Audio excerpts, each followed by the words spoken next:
Consider becoming a YouTube member for only 99 cents a month. It gets you access to private Discord channels, special emotes, and other goodies. Okay. Before you go into the comments and automatically think this video is going to be negative, hear me out.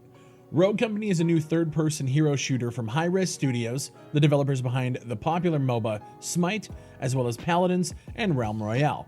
Some news outlets are even calling this game a tactical shooter, which I could kind of see the argument for.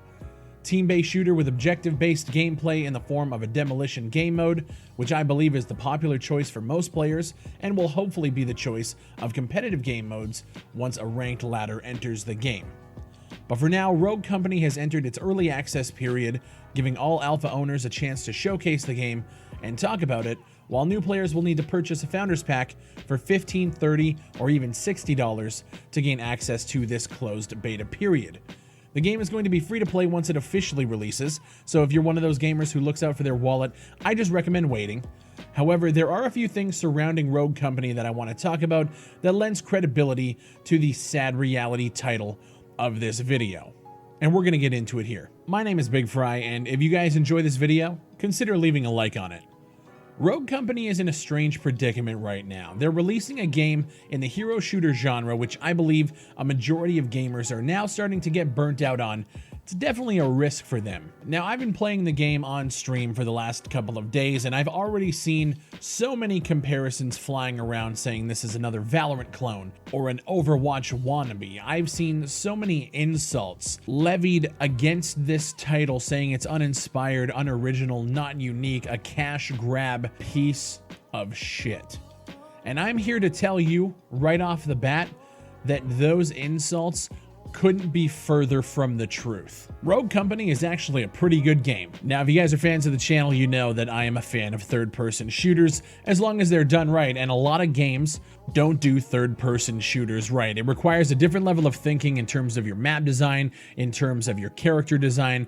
Everything needs to be different. It's not like making a first-person shooter where you can make hallways a little bit more narrow. Because you're dealing with a wider spectrum FOV in the back end, you need to build things a little bit differently. And I have to say, Rogue Company's map design is one of the most impressive parts of the game. I think the character movement and the weapon handling are pretty good. This is one of the better third-person shooters that you're going to be able to play on the market. But I have to say that it is landing at one of the worst times in gaming for a game like this to exist. We just got off the coattails of Crucible releasing into the world and then having to pull back and draw back into a closed beta test yet again because the reception of the game was so bad. Nobody even gave it a chance, because it is yet another hero shooter in a long line of these colorful hero shooters that we have seen, you know, every few months just kind of pop out of nowhere. The big ones obviously being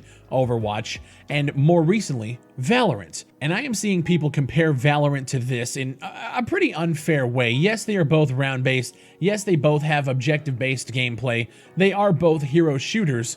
But they are two totally different games in the way that they feel. Valorant, I believe, is so hyper competitive, and you have to focus on hyper accuracy, and there is a player base for that.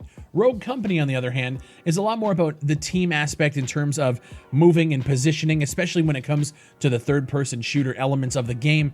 It requires a different level of thinking. I'm not saying it's a better level or a lower level. It's just a different aspect of gaming. They are two totally different experiences, but I find that because we have so many choices on the market nowadays, gamers, for the most part, at least people in my chat and my community, are just kind of writing the game off. Meh, I'd rather play Valorant. Meh, this is just Overwatch 2.0. Meh, Realm Royale. La la la la la la.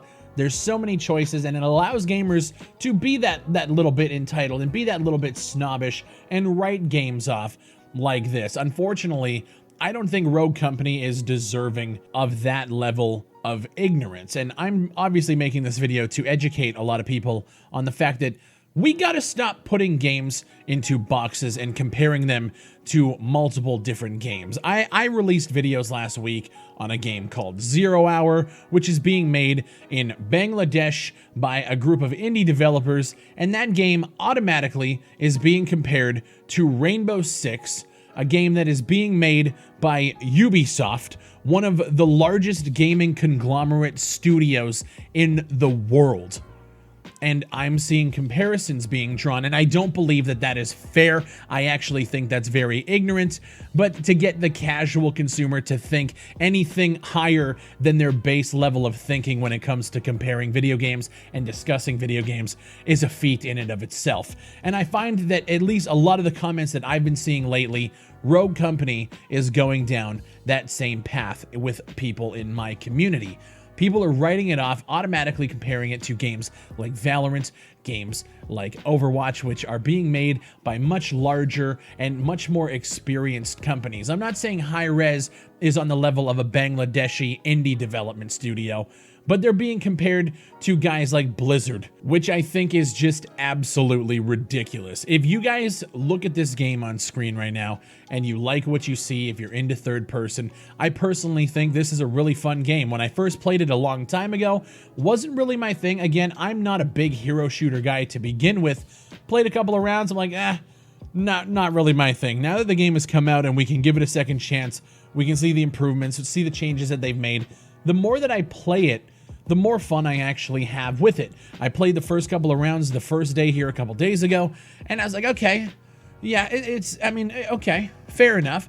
But the more I played it, the more enjoyable of an experience I had. Brought my friends in, had even more fun with it, and it just turned into a really good experience. And I just want to make sure that people aren't automatically writing this game off, or writing any game off for that matter. Like, I get it, we have so many choices nowadays, but to just absolutely write a game off, snub it, and then say it's trash, uninspired, unoriginal, cash grab, and then every time I challenge those people to explain to me what it means for a game to be unoriginal or uninspired, especially when it comes to the shooter genre, that's where the conversation takes a turn for me, because you can have that opinion, that's fine.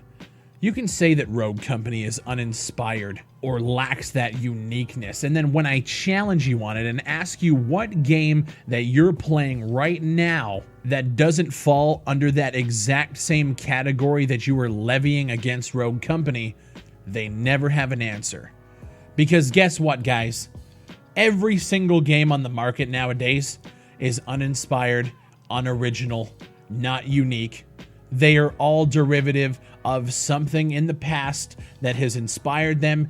You, especially when it comes to shooters, cannot find an original shooter. And if you do, chances are it's not even being played by the majority of gamers, which is the most ironic thing in the world.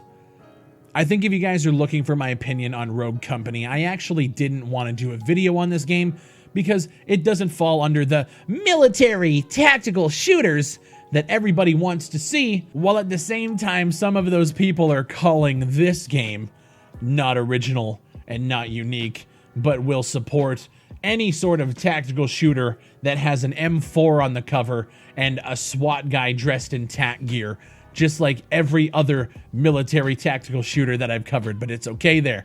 Everybody has a preference, and I'm just finding that more and more often that bias and that prejudice towards certain games in a genre comes out. The people who don't like Rogue Company and claim that it's uninspired, unoriginal, and not unique, chances are they're playing games like Hell Let Loose, Postscriptum, Squad, all these games that are exactly the fucking same. And that's where I just find the irony in all. Guys, let's just try to enjoy some video games. If this game doesn't appeal to you, that's cool. But I really feel like if you're just looking at this and saying it's uninspired and it's not original, take a look at the games that you are playing right now and tell me that those tags don't apply to your entire Steam library. And then we'll have a conversation. My name is Big Fry. Thank you guys for watching. If you're wondering about Rogue Company, I say just wait till it goes free to play. If you guys want to support the devs, get a Founders Pack, that's cool too. If you're on PC and you want to pick it up, it's on the Epic Game Store. You guys can use my creator code there. Just type Big Fry in like the creator code and it supports the channel if it's something you guys want to do. But I really feel like at this point, just wait till it goes free to play and you're good to go. If you can, leave a like on the video, consider subscribing if you haven't done so already, and if you guys want to become a member for 99 cents a month, you can do so. Supports the channel directly, and it's fucking dope. My name is Big Fry, and I'll see you on the next one.